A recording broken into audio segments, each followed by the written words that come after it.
And how's everybody doing? I'm Jay Elson. He's Jason Andera. This is our South Dakota Championship special here on Varsity Sports. Once again, the Dakota Dome here in South Dakota was the venue where 7 champions were crowned over 3 days. We've got all the highlights and reaction. It was a fun weekend. Hamlin faced Falkton for the 9B championship, and that's where we're going to pick things up here with the highlights. Falkton getting started, making their first trip to the Dome, and first drive, they move it right down the field. 77 yards on 18 plays, and Jack Aesop with the touchdown, and they're up 8-0. Yeah, that calms the nerves a little bit for a team like that who hasn't been on the big stage. Hamlin has been on the big stage. They had a halftime lead last year at the Dome and ended up losing it. They needed to come in strong. They counter run their first drive. Brody Grantham, the keeper, 8-8 at that point. Then it's Brody to Ryder Grantham, 16-8 Hamlin. They're leading at the half. Well, you see it right there, the run-pass combination of Brody Grantham. He had a huge day. He runs another one in right here, and Hamlin started to pile up some points. Yeah, that first drive took 18 plays and over 9 minutes off the clock.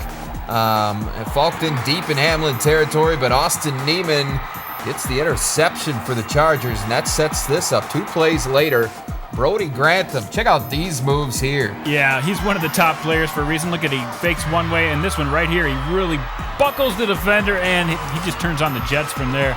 Nobody's going to catch Brody Grantham, a big boy with a big play. 25 carries, 173 yards, 3 touchdowns. Hamlin goes on to win the 9B championship by a count of 34-8. Impressive run by the Chargers, who were, it seemed like, on a mission all year. Yeah, they have been on a mission all year. After losing it in the second half last year, they came up big in the second half, and we did have a chance to catch up with a few Chargers after this big win. What can you say? They put their hearts on the line for it, and they succeeded. It's just bringing tradition back. We want to have a good football team every year, and that's our plan. Tradition never graduates, so we got to keep going on and on. We got to keep having better seasons in year in and year out. In 9-8, 2 of the biggest stars in the state matched up in Howard's Luke Loudenberg and Woolsey Wessington's Lorenzo William. Opening kick of the game. Here's Loudenberg making a play on special teams. Oh, look at that. You can tell Woolsey Wessington came in a little bit nervous right by the fumble on the opening kickoff. You cannot have a worse start than that. And then Loudenberg comes down and shows why he's the all-time leader in rushing yards in 9-man football. Takes off for the first of his 3 touchdowns on the day. Tigers up 6-0 within the first minute of the game, and they get it right back. And Jordan Genslinger to Gunnar Gilbertson for the touchdown. This started to feel like an avalanche a little bit. The Howard Tigers hadn't lost the game. 2 quick touchdowns. But wait, Woolsey Wessington, they have got their own stud. His name is Lorenzo Williams, and he really saved the team on this play. Slipping, sliding, breaks that tackle there. 59 yards for the touchdown, and it's a 12-8 game. All of a sudden, we got a whole new ball game. But the G-men come back, do it again. Genslinger to Gilbertson for the touchdown. It's 20-8. 2 completions on the day for Howard, both of them for touchdowns, both of them to Gilbertson. Warbirds, though, come right back with Williams. Gets in for his second touchdown of the half. It's 20-14. Howard at the half. Second half, Loudenberg literally bounces to the outside. Gets in for the second touchdown, 26-14. This game really did feel like the Tigers had control. You see them bump up the lead right there, but in the second half, definitely had some opportunities, and Lorenzo Williams hurdles the 5-5 Loudenberg on his way to the end zone. I don't know if that was officially hurdling, but a great play. To get up that high. Yeah, that's true. 26-20 at that point. Woolsey fans, Wessington fans, they're excited, but they get it louder right here when Howard puts it on the turf. The Warbirds recover. Unfortunately, though, they can't get any points. Go for it on 4th down and get nothing. Howard steps up, makes the stop. Woolsey Wessington gets it back with 2 minutes to play. Williams looking long, picked off by Gilbertson. Next play for Howard was a touchdown from Loudenberg, his 3rd of the day. They win it 32-20. This one really did turn out to be a head-to-head battle between 2 of the best 9-man players in the state. Yeah, the Warbirds had their opportunities late in the game. Couldn't quite get it done, but we were treated to a great game from Loudenberg and a great game from Williams. But we did talk to Loudenberg and his coach, Pat Rummel, after the game. It's the best feeling in the world. I mean, 2 years ago we played a bad half and we couldn't quite come back from it. And then last year we got beat in the semifinal game, and that was one of the worst feelings that our whole team has ever experienced. And those were a motivation for this year, is to get back to the Dome and revenge our semifinal loss and revenge our state championship in 2012. We had bend not but don't break attitude. We've kind of had that going into this game, and that's the way you have to be because they have so many good athletes on their side of the ball. But fourth down was the game. I mean, it was, and realistically, I could just see the guys in the way that they have been playing all year that they just weren't going to lose this football game.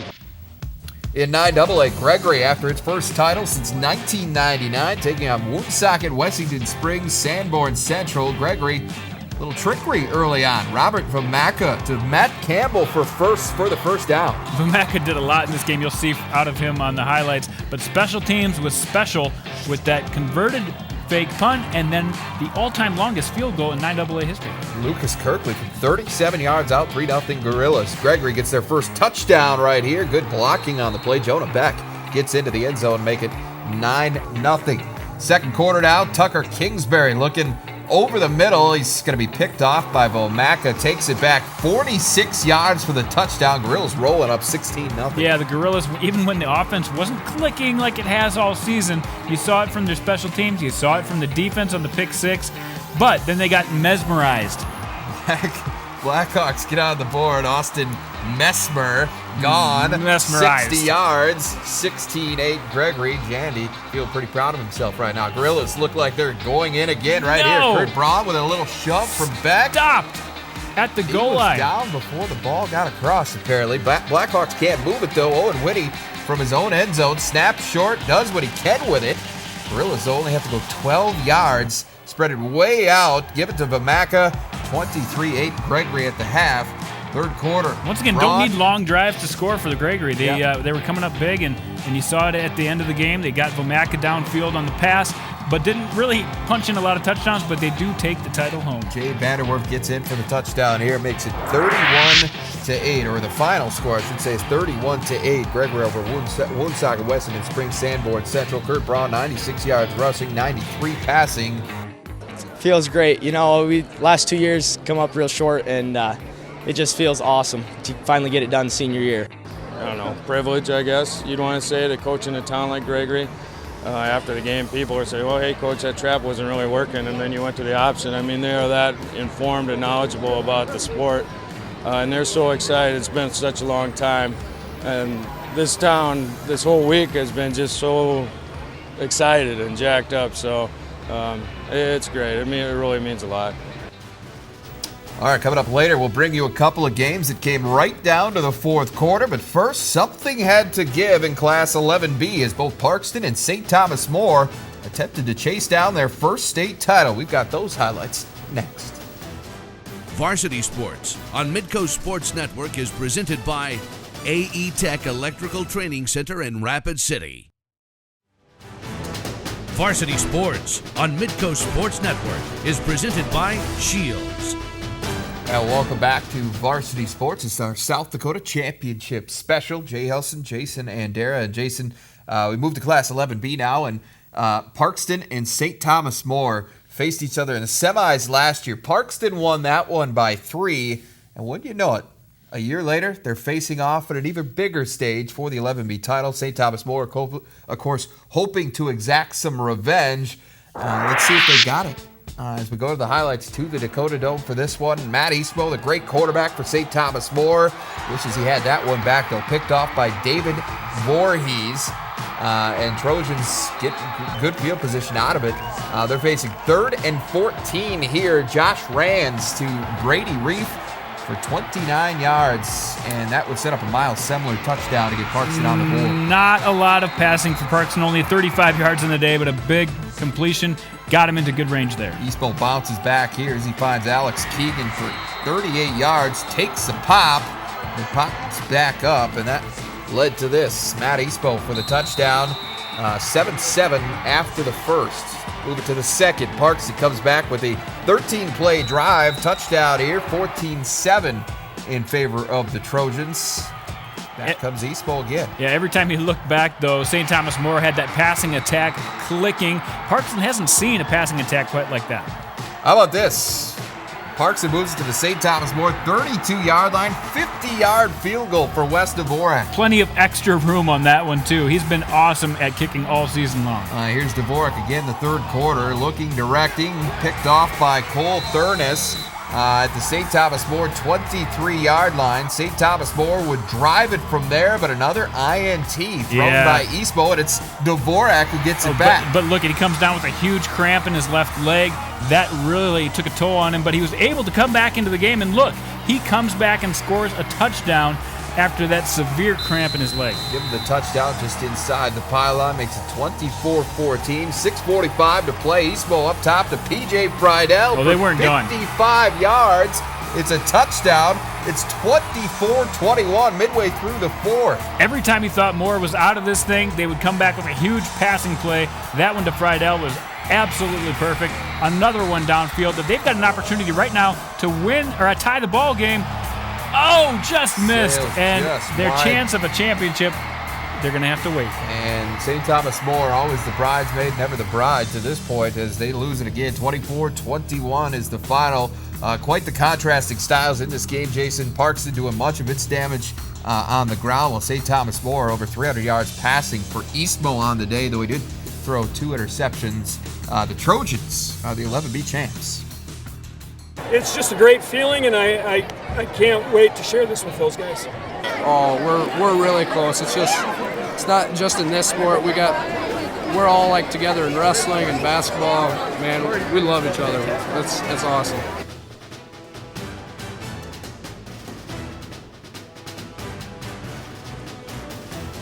Varsity Sports on Midco Sports Network is presented by AE Tech Electrical Training Center in Rapid City. Varsity Sports on Midco Sports Network is presented by Shields. And welcome back to Varsity Sports. We move on to Class 11A in South Dakota now. Both of these teams came in with just one loss on the season. Madison's was out of state to Laverne, Minnesota. And the Warriors, Del Rapids, had won 10 straight since dropping their season opener to Madison. This one promised to be a pretty good one. Let's go to the highlights now. The 11A championship game. Again, Madison and Del Rapids. Opening kickoff of the game, and it's going to go to Riley Schmidt from Del Rapids. Yeah, he had a nice job of corralling this after he fumbled, and he actually talked about this play right here. Yep, my blockers, they did it all for me. They gave me the hole, and I just hit it, and they gave me the room for it. Yeah, he made that look easy, and momentum was definitely going to the Warriors after that opening play. Early second quarter now, Jace Nelson picked off by Matt Pally. First of 2 INTs for the junior on the night. Madison, though, would miss the field goal on the other side, so it's still 6-0 Dells. Warriors inside the Madison 10 here. Yeah, the missed field goal was huge for them because every time they drive it deep down on the other side of the field, they could not come up with points. On the defensive side, same thing. They came up big, which kept them in this ball game. That one broken up by Brody Ballo. Madison drive before the half. Mitch Hansen dragged out up to 7. Field goal blocked by Austin Uhlberg for Dells. So it's still 6-0 Warriors. Yeah, speaking of opportunities, you saw a couple there that they missed. They got a huge interception right before halftime, but going into the locker rooms, couldn't capitalize, and that might come back to haunt them a little bit. It was 6-0 Dells at the half. Second half, Madison on the drive. Catch by Carter Kasuski. Yeah, Kasuski made huge plays in this game. You see him with the back shoulder catch. Now, the very next play, after the huge momentum swing, they lose the ball on the fumble, and the very next play after that, Del Rapids really commanded the game with this huge run that you're going to see by Riley Schmidt. It's going to be sprung free, but a great block by Ben Hammer. Schmidt is gone, and this kid can pile up big numbers. He's done it all year. Did it a couple of years ago at the Dome as well, and he makes it 12-0. He's responsible for all 12 points for Del Rapids. Still third quarter now. Madison needs something. Hansen to Kasuski, and he had 4 catches, 136 yards. This one for 6.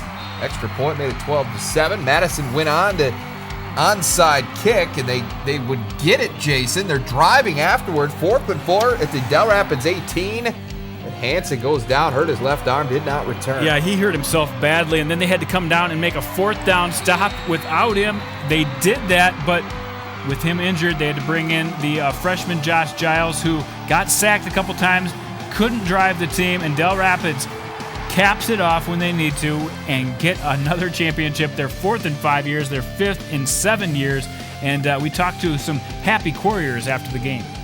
I thought both defenses played awesome. We struggled. We tried to get off. We couldn't get Riley off very often, and we just did enough to pull out a victory.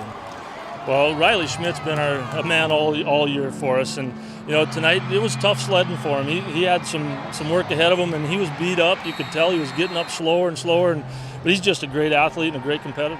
The offensive line, they did it all for me. They make the holes for me. I can't thank them enough. They do it all for me. I get the credit, but they actually deserve the credit. Nope, they were really keen on me pretty hard, so I didn't have much to do, but sometimes I found a hole and I hit it. Coming up next, an overtime thriller in Class 11AA, and later on, the much-anticipated championship rematch between Roosevelt and Lincoln. You're watching the Varsity Sports South Dakota Championship Special. Varsity Sports on Midco Sports Network is presented by AE Tech Electrical Training Center in Rapid City. Varsity Sports on Midco Sports Network is presented by Shields. Now, welcome back. Moving to Class 11AA now. Yankton had been involved, Jason, in 2 overtime games during the regular season. They won them both. Well, they get involved in a third one, this time against Brookings for the state championship. And we pick it up with Yankton leading 24-12 late in the third quarter. Gerald Maxwell's touchdown gets Brookings within a score at 24-19. Fourth quarter, 4th and 1 for their own 36, and Mikey Daniel gets it done. Before those 2 plays of Brookings, I thought they might have been done, but Maxwell and Daniel both come up big.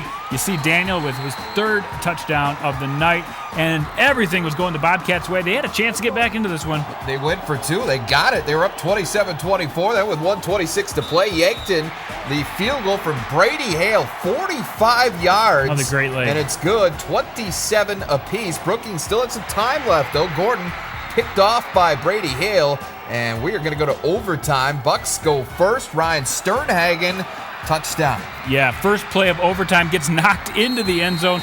Brookings would have to respond with their own touchdown.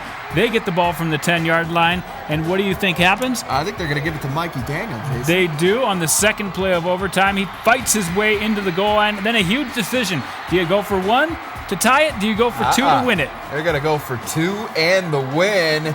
Brookings playing for keeps here, looking for Daniel, but it's knocked away in the end zone. Matt Fitzgerald with a big play to save the championship. Bucks win it 34-33 in overtime. Certainly one of the more classic championship games you're ever going to see. Tough way to end that ball game. They did go for 2. I thought they had a better chance of making it just as well as Lee Schmidt did, but Yankton finishes an undefeated season with their 3rd overtime win. We talked to the Bucks. I still can't. I mean, it hasn't sunk in yet. Ever since when Matt Fitz tipped that ball, I mean, I had to look at the scoreboard to make sure it's over. But it's just a special feeling, and I'm just going to try to take it in.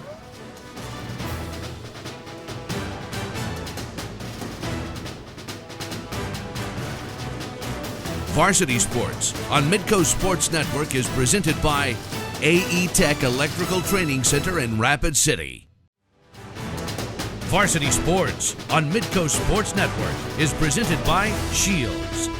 And welcome back to South Dakota's championship special here on Varsity Sports. Jay Helson, Jason Andera. When we coming into the season, Jason, Roosevelt was at the top of everyone's preseason rankings, but the defending champs took that number 1 spot when they beat the Riders 35-27 in the 3rd game of the season. Roosevelt also lost now their starting quarterback, of course, Terry Christian, but the Riders then reeled off 7 straight wins since then to find themselves back in the title game against Sioux Falls Lincoln, and it was a good one.